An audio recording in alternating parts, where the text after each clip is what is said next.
ಮಾಡಿ ಈ ಮಣ್ಣಿನ ಮೂಲಕ ಎಚ್ಚರಿಕೆಯನ್ನು ಕೊಡ್ತೇವೆ. ಈ ರೀತಿಯ ನಾಟಕವನ್ನು ಮಾಡಿದರೆ ಖಂಡಿತವಾಗಿ 92ರಲ್ಲಿ ಬಾಬ್ರಿ ಮಸೀದಿಯ ಒಂದು ವಿಚಾರದಲ್ಲಿ ನಮ್ಮ ಭಾವನೆಗೆ ಧಕ್ಕೆ ಬಂದಾಗ ನಮ್ಮ ಕಾರ್ಯಕರ್ತರು ಯಾವ ರೀತಿ ಉಗ್ಗಿ ಆ ಬಾಬ್ರಿ ಮಸೀದಿ ಧ್ವಂಸ ಮಾಡಿದ್ರು, ಬಹುಶಃ ಅದೇ ರೀತಿ ಕಾಂಗ್ರೆಸ್ ಇರ್ಬೋದು, ರಾಹುಲ್ ಗಾಂಧಿ ವಂಶವನ್ನು ಧ್ವಂಸ ಮಾಡುವ ಕೆಲಸ ಅವೆಲ್ಲ ಕಾರ್ಯಕರ್ತರು ಮಾಡಲಿಕ್ಕೆ ಮುಂದಿದ್ದಾರೆ ಅಂತ ಈ ಸಂದರ್ಭದಲ್ಲಿ ರಾಹುಲ್ ಗಾಂಧಿ ಅವರ ಇಡೀ ತಂಡಕ್ಕೆ ಎಚ್ಚರಿಕೆಯನ್ನು ಕೊಡಲಿಕ್ಕೆ ಬಯಸ್ತೇನೆ.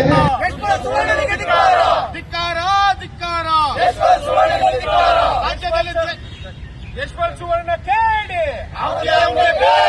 ಯಶ್ಪಾಲ್ ಸುವರ್ಣ ಕೇಡಿ, ಬಂಧಿಸಿ ಬಂಧಿಸಿ ಬಂಧಿಸಿ ಬಂಧಿಸಿ. ಪ್ರೀತಿಯ ವೀಕ್ಷಕರೇ, ನಿಮ್ಮೆಲ್ರಿಗೂ ನಮಸ್ಕಾರ. ನಾನು ಕೆಜೆ ಹಳ್ಳಿ ಸುರೇಶ್. ಸ್ನೇಹಿತರೆ, ಯಾಕೋ ಈ ಬಿಜೆಪಿಯ ನಾಯಕರುಗಳು ಬದಲಾದಂಗೆ ಕಾಣ್ತಾ ಇಲ್ಲ.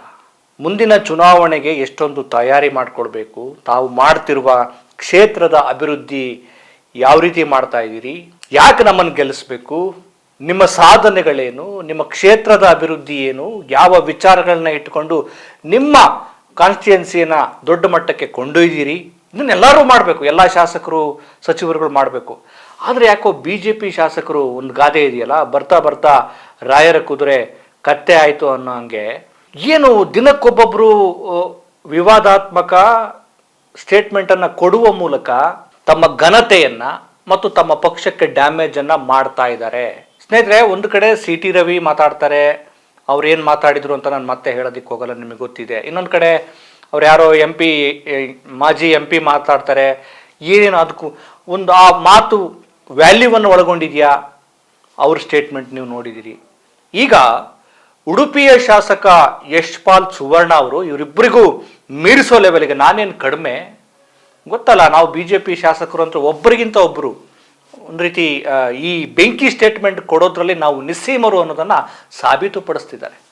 ಯಶ್ಪಾಲ್ ಸುವರ್ಣ ಅವರ ಸ್ಟೇಟ್ಮೆಂಟ್ ನೋಡಿದಾಗ ನನಗೆ ಬೇಸರ ಆಗುತ್ತೆ. ಆಮೇಲೆ ನಮ್ಮ ವಿಧಾನಸೌಧ ಶಾಸಕರು ಎಂತೆಂಥ ಮಹನೀಯರು ಬಂದಂಥ ಸ್ಥಳ ಅದು. ಒಬ್ಬ ಶಾಸಕ, ಜವಾಬ್ದಾರಿಯುತವಾದ ಶಾಸಕ ಯಾವ ರೀತಿ ಇರಬೇಕು, ನಾನು ಕೊಡುವ ಸ್ಟೇಟ್ಮೆಂಟ್ ಎಷ್ಟು ಗಂಭೀರವಾಗಿರಬೇಕು ಮತ್ತು ಎಷ್ಟು ಗಹನವಾಗಿರಬೇಕು ಅನ್ನೋದನ್ನು ವಿಚಾರ ಮಾಡದೆ, ಯೋಚನೆ ಮಾಡದೆ ಬಾಯಿಗೆ ಬಂದಂಗೆ ಕೊಡ್ತಾ ಇದ್ದಾರಲ್ಲ, ಮಾತಾಡ್ತಿದಾರಲ್ಲ.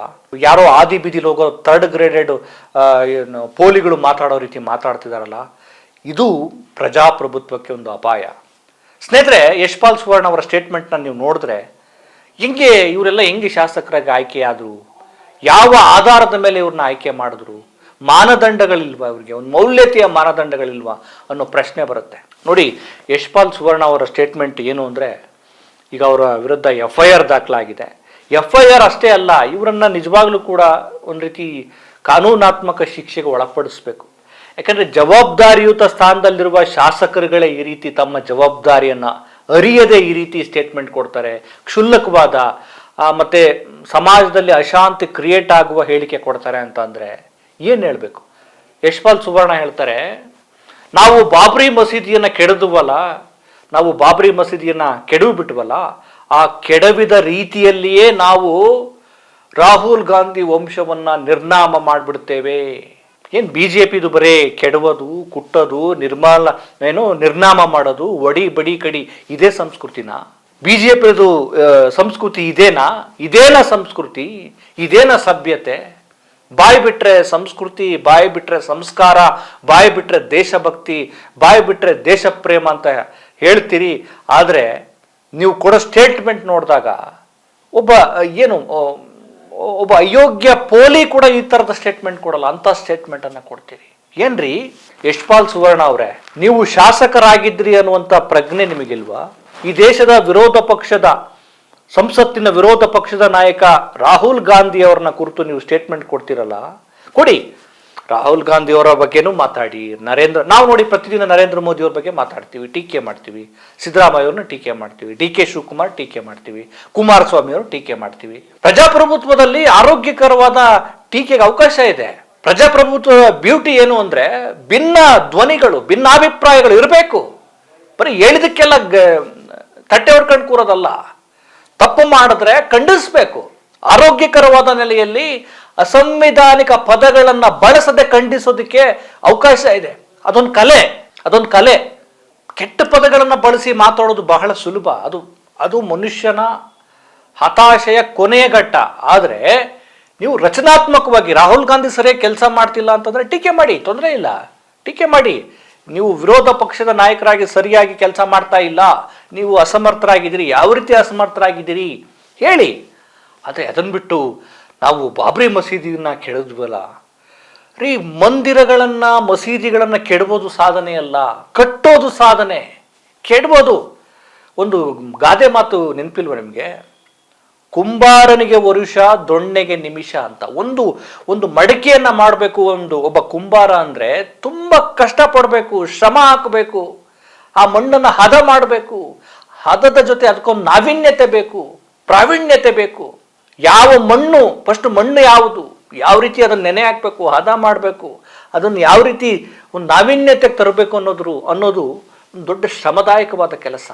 ಆದರೆ ನೀವು ಕಟ್ಟೋದ್ರ ಬದಲಾಗಿ ಕುಟ್ಟೋದ್ರ ಬಗ್ಗೆ ಯೋಚನೆ ಮಾಡ್ತಾ ಇದ್ರಿ. ನಾವು ಅದನ್ನು ಕೆಡವಿಬಿಟ್ವಿ, ಮಸೀದಿ ಕೆಡವಿಬಿಟ್ವಿ, ಅನ್ಯಾವುದೋ ಇನ್ನೇನೋ ಕೆಡವಿಬಿಟ್ವಿ.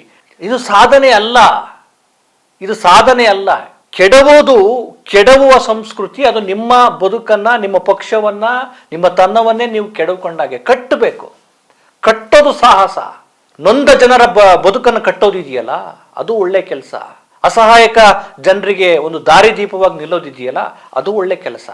ಅದನ್ನು ಬಿಟ್ಟು ನಾವು ರಾಹುಲ್ ಗಾಂಧಿ ಅವರ ವಂಶವನ್ನು ನಿರ್ನಾಮ ಮಾಡಿಬಿಡ್ತೀವಿ. ನೀವು ನಿರ್ನಾಮ ಮಾಡಕ್ಕೆ ಹೋಗಿ, ನೀವು ಯಾಕೆ ಶಾಸಕರಾಗಿ ಬಂದಿದ್ದೀರಿ? ಯಶ್ಪಾಲ್ ಸುವರ್ಣ ಅವರೇ, ನಿಮಗೆ ಜವಾಬ್ದಾರಿ ಇಲ್ವಾ?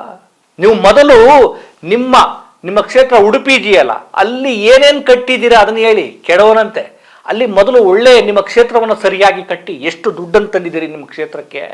ನಿಮ್ಮ ಕ್ಷೇತ್ರದ ಅಭಿವೃದ್ಧಿನ ಏನೆಲ್ಲ ಮಾಡಿದ್ದೀರಿ? ನಮಗೆ ಗೊತ್ತಾಗುತ್ತೆ ನೀವು ಮಾಡಿರೋದು ಹೆಂಗೆ ಗೊತ್ತಾ? ಬರೀ ಈ ರೀತಿ ಅಭಿವೃದ್ಧಿಯನ್ನು ಮಾಡದೆ ಬರೀ ಬೆಂಕಿ ಸ್ಟೇಟ್ಮೆಂಟನ್ನು ಕೊಟ್ಟು ಪಾಪ ಯುವಕರಿಗೆ ಮೋಸ ಮಾಡ್ತಾ ಇದ್ದೀರಿ. ನೀವು ನಿಮ್ಮ ಕ್ಷೇತ್ರದಲ್ಲಿ ಎಷ್ಟು ಜನಕ್ಕೆ ಉದ್ಯೋಗ ಕೊಡಿಸಿದಿರಿ? ಎಷ್ಟು ಕೈಗಾರಿಕೆಗಳನ್ನು ನಿರ್ಮಾಣ ಮಾಡಿದ್ದೀರಿ? ನಿಮ್ಮ ಕ್ಷೇತ್ರದ ಡೆವಲಪ್ಮೆಂಟ್ಗೆ ಸಂಬಂಧಪಟ್ಟಂಗೆ ಯಾವ ರೂಪುರೇಷೆಗಳನ್ನು ಇಟ್ಕೊಂಡು ಕೆಲಸ ಮಾಡ್ತಿದ್ದೀರಿ ಹೇಳಿ. ಅದನ್ನು ಬಿಡೋದು, ನಾವು ಅಲ್ಲಿ ಕೆಡವು ಬಿಡ್ತೀವಿ, ಅಲ್ಲಿ ನಿರ್ನಾಮ ಮಾಡಿಬಿಡ್ತೀವಿ, ಇಲ್ಲಿ ಬೆಂಕಿ ಹಚ್ತೀವಿ. ನಿಮ್ಮ ಮಾತುಗಳನ್ನ ಕೇಳ್ಕೊಂಡು ಹಿಂದೂ ಯುವಕರು ಹಾಳಾಗಿ ಹೋಗಿದ್ದಾರೆ. ಟಿಕ್ಕಿ ರವಿ ಅಂಥವ್ರು ಇತ್ತೀಚೆಗೆ ಬಂದು ಮಾತಾಡಿದ್ದಾರೆ, ಅವರು ಭಾಷಣ ಕೇಳಿ. ಇನ್ನೊಬ್ಬ್ಯಾರೋ ಸಂದೀಪ್ ಅನ್ನುವಂಥವ್ರು ಅವರು ಕೂಡ ಮಾತಾಡಿದ್ದಾರೆ. ನಾವು ಇವರ ಮಾತನ್ನ ಕೇಳಿ, ಇವರ ಭಾಷಣ ಕೇಳಿ ನಾವು ಜೈಲ್ ಪಾಲಾಗಿದ್ದೇವೆ, ಈಗ ನಮಗೆ ಬದಲಾಗಿದ್ದೇವೆ, ನಮಗೆ ಮನವರಿಕೆ ಆಗಿದೆ ಅಂತ. ಯುವಕರಿಗೆ ಅವರ ಭವಿಷ್ಯವನ್ನು ರೂಪಿಸೋ ನೆಲೆಯಲ್ಲಿ ಒಳ್ಳೆ ಸ್ಟೇಟ್ಮೆಂಟ್ ಕೊಡಿ, ಅವರಿಗೆ ಉದ್ಯೋಗ ಕೊಡಿಸಿ, ಅವ್ರಿಗೊಂದು ಉದ್ಯಮಶೀಲತೆ ಕೊಡಿಸಿ. ಅದನ್ನು ಬಿಟ್ಟು ಹಿಡೀರಿ ಚಾಕು, ಹಿಡೀರಿ ಕೊಡ್ಲಿ, ಹಚ್ಚಿ ಬೆಂಕಿ, ಏನ್ರಿ ಇದು? ನೀವು ಶಾಸಕರೇ ಈ ರೀತಿ ಮಾತಾಡಿದ್ರೆ ಇನ್ನು ಕಾರ್ಯಕರ್ತರು ಅವ್ರು ನಿಮ್ಮಗಳ ಮಾತನ್ನು ಕೇಳ್ಕೊಂಡು ಅವ್ರು ಯಾರಿಗೋ ಚುಚ್ಚೋದು, ಯಾರಿಗೋ ಬೆಂಕಿ ಇಡೋದು, ಇನ್ನೇನೋ ಮಾಡಿದ್ರೆ ಅವ್ರ ಬದುಕನ್ನು ಯಾರು ಕಾಪಾಡ್ತಾರೆ? ಅವ್ರ ಕುಟುಂಬನ ಪೋಷಣೆ ಮಾಡೋರು. ನಾಚಿಕೆ ಆಗಲ್ವಾ ನಿಮಗೆಲ್ಲ? ನಾಚಿಕೆ ಆಗಲ್ವೇನ್ರಿ? ಈ ರೀತಿ ವಿವಾದಾತ್ಮಕ ಸ್ಟೇಟ್ಮೆಂಟ್ ಅನ್ನ ಕಾಂಗ್ರೆಸ್ ಕೊಟ್ಟರು ತಪ್ಪೆ, ಬಿಜೆಪಿ ಕೊಟ್ಟರು ತಪ್ಪೆ, ಯಾರು ಕೊಡಬಾರ್ದು. ನೀವು ಪ್ರಮಾಣ ವಚನ ಸ್ವೀಕಾರ ಮಾಡ್ತಿರಲ್ಲ, ನಿಮಗೆ ಪ್ರಜ್ಞೆ ಇದೆಯಾ? ನೀವು ಶಾಸಕರಾಗಿರೋದು ಜನಗಳ ಮತಗಳಿಂದ ಅನ್ನೋ ಪ್ರಜ್ಞೆ ಇಲ್ವಾ ನಿಮಗೆ? ಶಾಸಕರಾಗಿ ಆಯ್ಕೆಯಾದ ನಂತರ ನೀವು ಪ್ರಮಾಣ ವಚನ ಸ್ವೀಕಾರ ಮಾಡ್ತಿರಲ್ಲ, ಸಾಂವಿಧಾನಿಕವಾದ ಪ್ರಮಾಣ ವಚನ ಸ್ವೀಕಾರ ಮಾಡ್ತಿರಲ್ಲ. ನಾನು ಇಂಥ ಹೆಸರಿನವನಾದ ನಾನು ಹೀಗಿರ್ತೀನಿ, ಪ್ರಜಾಪ್ರಭುತ್ವದ ಸಾಂವಿಧಾನಿಕ ಮೌಲ್ಯಗಳನ್ನ ಕಾಪಾಡ್ತೀನಿ ಅಂತ ಸಾಂವಿಧಾನಿಕವಾಗಿ ನೀವು ಪ್ರಮಾಣ ವಚನ ಸ್ವೀಕಾರ ಮಾಡ್ತಿರಲ್ಲ, ಆ ಪ್ರಮಾಣ ವಚನದ ವಿಚಾರಗಳು ನಿಮಗೆ ಗೊತ್ತಿರಲ್ವಾ? ಅವಾಗ ಮಾತ್ರ ಮಾತಾಡ್ತೀರಿ ಅಷ್ಟೇ. ನಿಮಗೆ ಅದಕ್ಕೆ ಲಾಯಕ್ಕಿಲ್ಲ ಅಂದ್ರೆ ರಾಜೀನಾಮೆ ಕೊಟ್ಟು ಹೋಗಿ ಕೆಲಸ ಮಾಡುವ ಕನಸುಗಳನ್ನು ಕಟ್ಟಿಕೊಂಡಿರೋ ತುಂಬಾ ಜನ ಇದ್ದಾರೆ. ನಿಮ್ಮಂತರೆಲ್ಲ ಈ ದೇಶಕ್ಕೆ, ಈ ರಾಜ್ಯಕ್ಕೆ ಶಾಸಕರು, ಜನಪ್ರತಿನಿಧಿಗಳಾಗಿ ಬಂದ್ಬಿಟ್ರೆ ಹೆಂಗ್ರಿ ಉದ್ಧಾರ ಆಗಕ್ಕೆ ಸಾಧ್ಯ?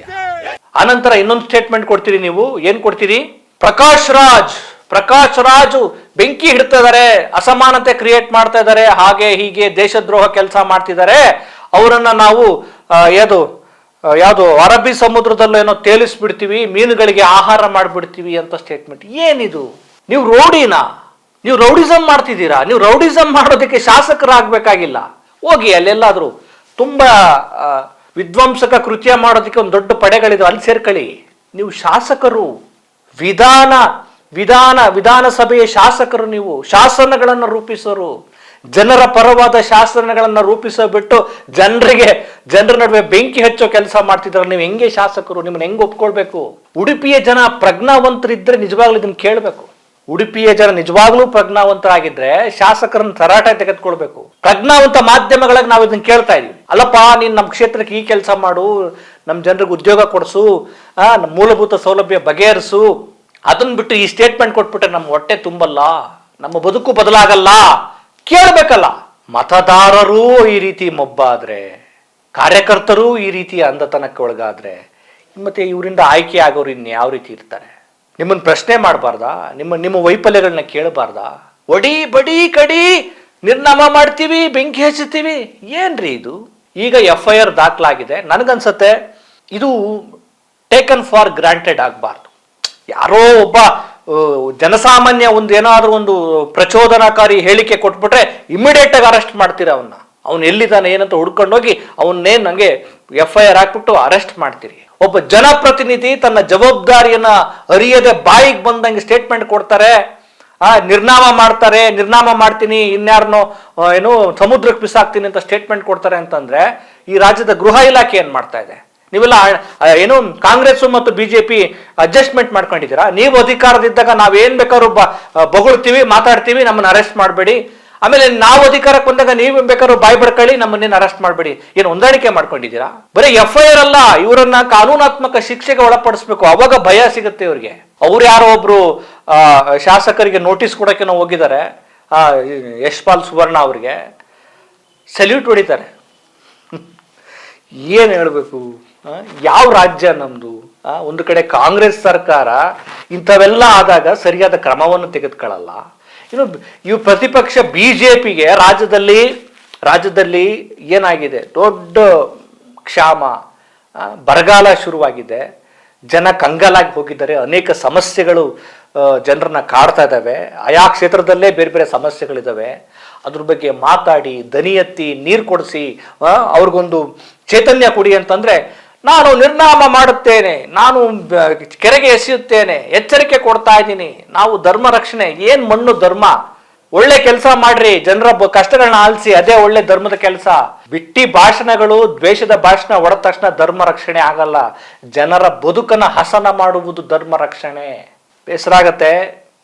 ಸೊ ಇವೆಲ್ಲ ಇಂಥ ನಡವಳಿಕೆಗಳು ಪ್ರಜಾಪ್ರಭುತ್ವಕ್ಕೆ ಅಪಾಯಕಾರಿ. ಇವರೆಲ್ಲ ಶಾಸಕರಾಗೋದು ಇನ್ನೂ ಅಪಾಯಕಾರಿ. ಇದು ನಿಲ್ಲಬೇಕು ಅಂದ್ರೆ ಜನ ಜಾಗೃತರಾಗಬೇಕು. ನಿನ್ನ ಭಾಷಣ ಬೇಕಾಗಿಲ್ಲ ಕಣಯ್ಯ, ಕೆಲಸ ಮಾಡು ಅಂತ ಕೇಳೋ ಲೆವೆಲ್ಗೆ ನಮ್ಮ ಜನ ಪ್ರಜ್ಞಾವಂತರಾಗದೇ ಇದ್ರೆ ಈ ರೀತಿ ಕ್ಯಾಸೆಟ್ಗಳನ್ನ ಹಾಕ್ಬಿಟ್ಟು ನಮ್ಮನ್ನ ಮೋಸ ಮಾಡ್ತಾರೆ. ಏನಂತೀರಿ? ನಮಸ್ಕಾರ.